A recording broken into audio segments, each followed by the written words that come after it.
गुरुर्ब्रह्मा गुरुर्विष्णु गुरुदेवा महेश्वर गुरु साक्षात् परम ब्रह्म तस्मै श्री गुरवे नमः। सम्माननीय सभापति महोदय, पूज्य प्रधानाचार्य, अन्य गुरुजी गुरुमा वृंद एवं मोर छोट बड़ भाई भौणी माने, आज हेउछि सेप्टेम्बर मास 5 तारिख पवित्र गुरु दिवस।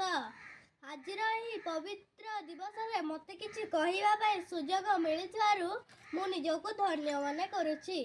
गुरु गुरु शब्दटी दुईटी अक्षर समाहार गु आरु।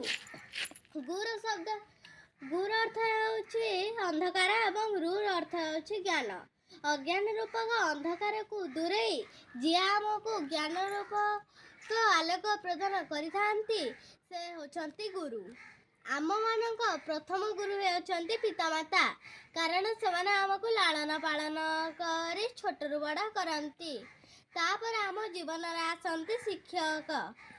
शिक्षक होती बगीचार से ही माली सदृश्य जी कि बगीचा को रंग बेरंगर फूल सुसज्जित करती। जदि विद्यालय बगीचा हुए ताहले सही बगीचार माली होती शिक्षक एवं सही बगीचार शिष्य होती फूल।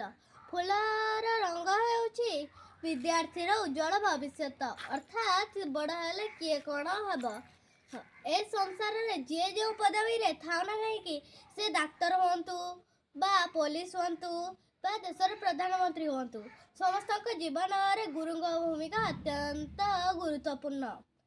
शिक्षक मानू सम्मानित करने आमको कौन सी दिन आवश्यकता नहीं, कारण शिक्षक होती चिर पूजनीय चिर सम्माननीय।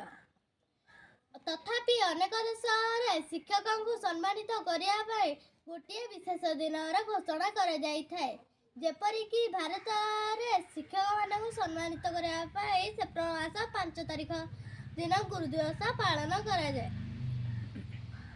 यही दिवसटी डॉक्टर सर्वपल्ली राधाकृष्णन जन्म दिवस।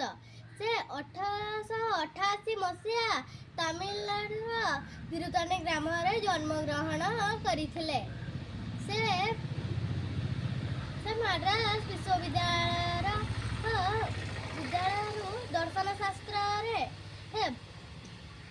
दर्शन शास्त्र प्रथम श्रेणी उत्तीर्ण हो पारिथिले। से प्रथम मद्रास प्रेसिडेंसी कॉलेज अध्यापक थिले। से जड़े ज्ञान योगी आदर्श गुरु। से शिक्षकों को सम्मानित करने निज जन्म दिवस को गुरु दिवस रूप पालन करने परामर्श देते। से ही दिन जन्म दिवस को गुरु दिवस रूप पालन कर शिक्षक मान को सम्मान दि जाए।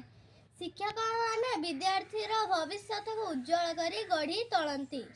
शिक्षक मैंने आमको भल मनुष्य होबार साहाय्य करती। आज पवित्र दिवस मु समस्त शिक्षक शिक्षयित्री मो द्वारा धन्यवाद ज्ञापन करुछि। मु एति कहि मोर वक्तव्य शेष करुछि। जय हिंद।